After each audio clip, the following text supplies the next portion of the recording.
Thanks, Shell. If you want to take notes on this, no worries. Okay, so what we're looking at today is the Korean War onwards. Okay, so we're heading into a new stage of the Cold War, which is where you have new leaders in both the United States and the Soviet Union. And the Cold War actually starts really, I guess, taking form after the Korean War.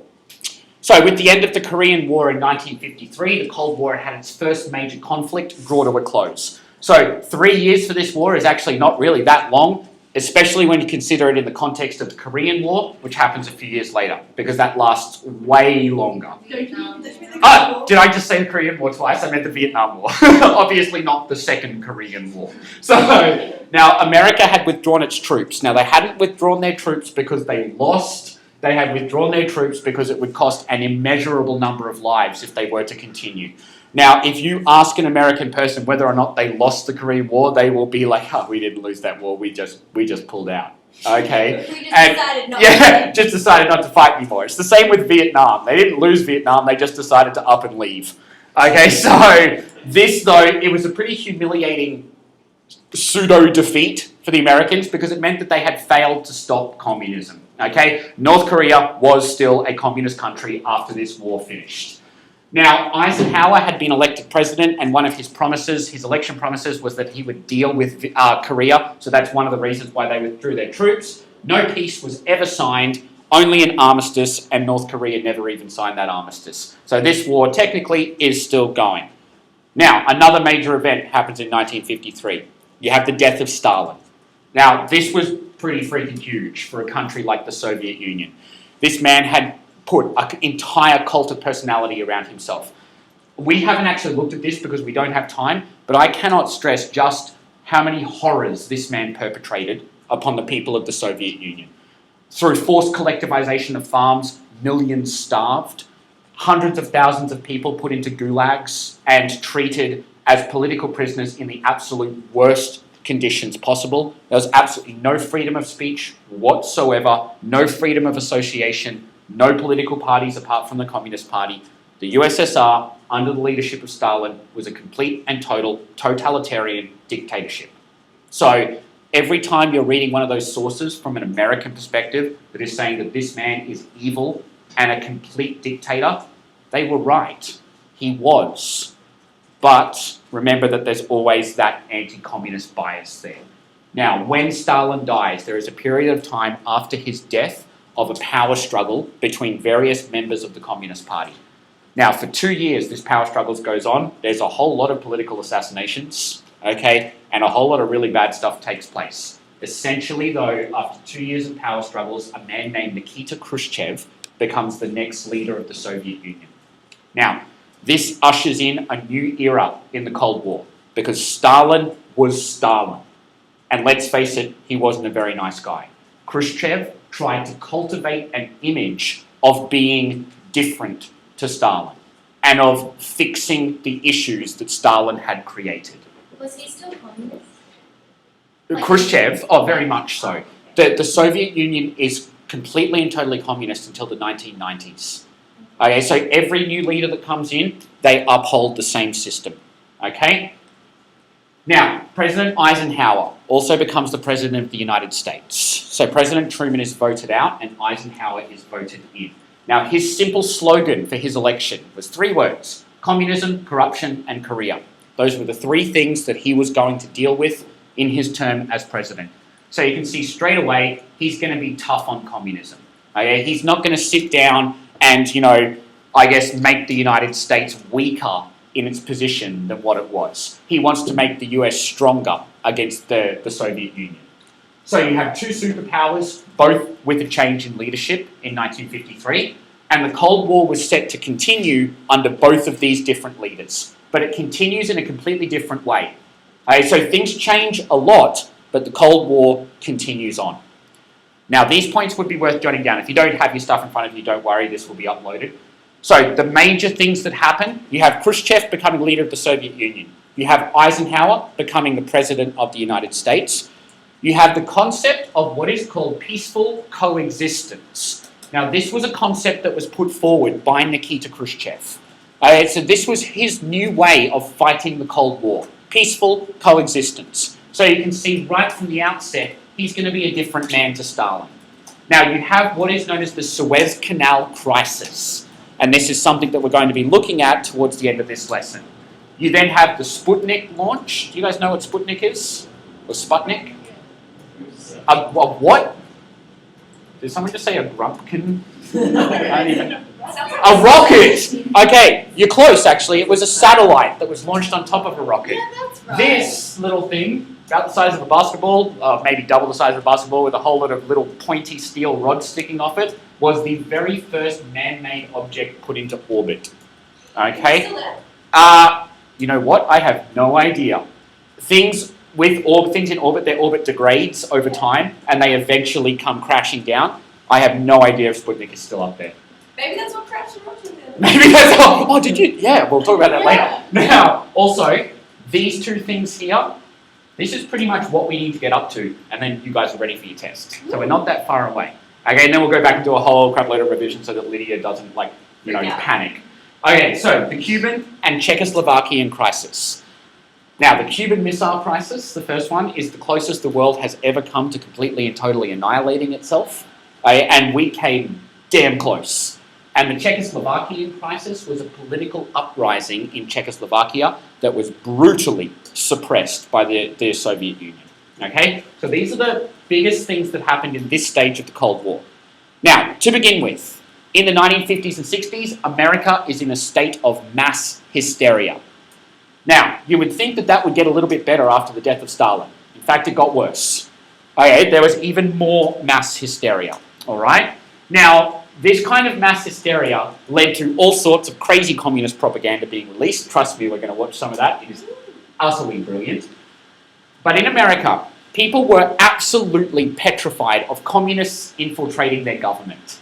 Okay? Like communists getting into the highest levels of government and somehow managing to turn America communist. Okay? That is genuinely what these people believed. All right? And you had slogans like better dead than red. Okay, so it was, I'd rather be dead than be a communist. Okay? And now, you also had great little comic strips coming out like this. And this is made to educate people in the evils of communism. So this is what America would be like under a communist dictatorship.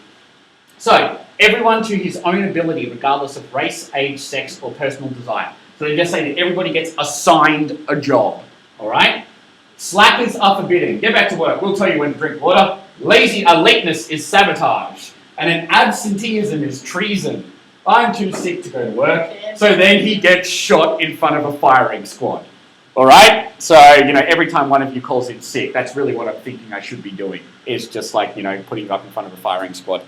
That seems really bad. And then this one, sure, I want to fight communism, but how? How am I going to fight communism? With truth dollars! Yeah, people, truth dollars. So, your truth dollars fight communism in its own backyard, behind the Iron Curtain. Give truth dollars and get in the fight. So they're basically saying that if you buy these truth dollars, what they will do is they will donate that money to the people in Eastern Europe behind the curtain to be able to try and fight communism themselves.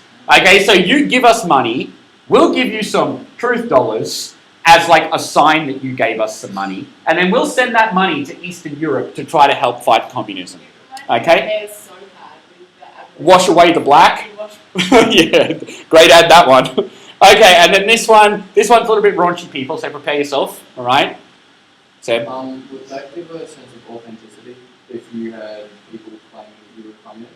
You're like, no, I have $2, I'm not. Actually, yeah, that's a good point. You could carry your truth dollars with you and be like, no, I donated. I bought truth dollars. Yeah. Okay, raunchy one.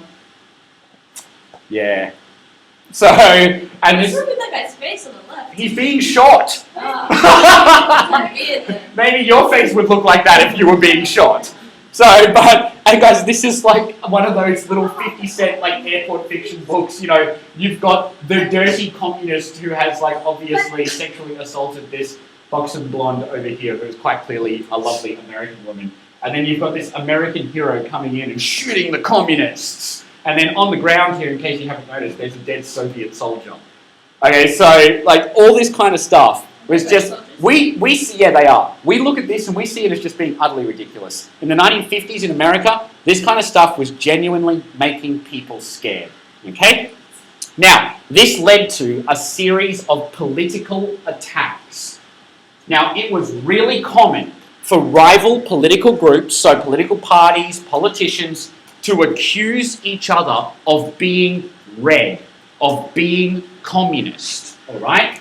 Now, communism had almost virtually no impact in America in politics. There was an American Communist Party, which was outlawed, but they didn't have much power. There was nothing to be afraid about with this. But if you were branded a communist, you would be literally hunted down in these witch hunts, where you would be put on trial and asked the question, are you or have you ever been a member of the Communist Party?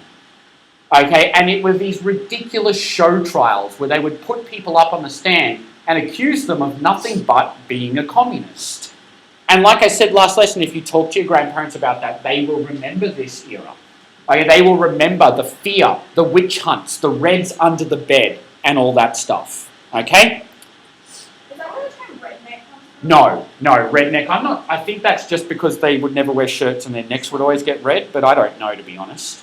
Now, this led to something that we're going to be looking at today, known as the HUAC. Now, Senator Joseph McCarthy was one of the most vocal opponents of communism. Now, one of the reasons he was so vocal against communism is because he was useless. He had nothing else to his name. He was a terrible senator. He was about to be voted out because the people disliked him. And so he latched onto this concept of communism. And he started what was called the House Committee for Un-American Activities, HUAC. Okay, so the House, it stands, I know it's always pronounced the House Committee for Un-American Activities, even though the letters are out of order. Now, this HUAC committee, their job was to prosecute communists, to find communists and bring them to justice. Now, this is where the witch hunts begin. This guy was responsible for putting people in jail who were completely and totally innocent of everything. Okay? He was a despicable man, and he used communism to gain popularity within politics. And this was a complete and total witch hunt. Okay? So the HUAC, the House Committee for Un-American Activities. Okay. Now, this kind of stuff still happens in American politics, and yes, we will be watching an example of this still happening. If you watch, please don't, but if you ever do watch Fox News, you will see this happening constantly. When they have people on and they interview them, and they just attack them. They don't ask them questions, they just attack them. Okay, and that's what we're going to be having a look at. Now, also, during this era, because of the Korean War, you had two new defensive alliances put into place. You had the ANZUS Pact and the SEATO Treaty. Now, ANZUS is like the most unoriginal name for a treaty ever. Australia, New Zealand, US. Literally, ANZUS.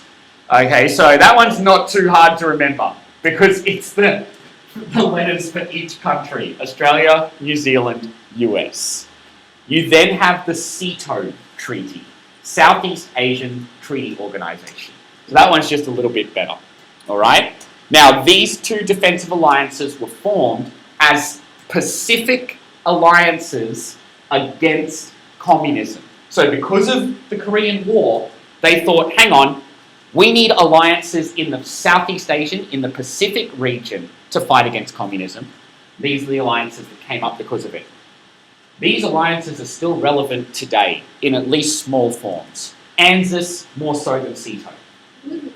Pardon, SEATO is just a whole bunch of different Southeast Asian countries. Okay, so we'll do that when we do it in the lesson next period. Okay, so it's basically all of the Southeast Asian countries uniting against communism, if they weren't communist, that is. Okay, now, also, during this time, the Cold War spreads to the Middle East.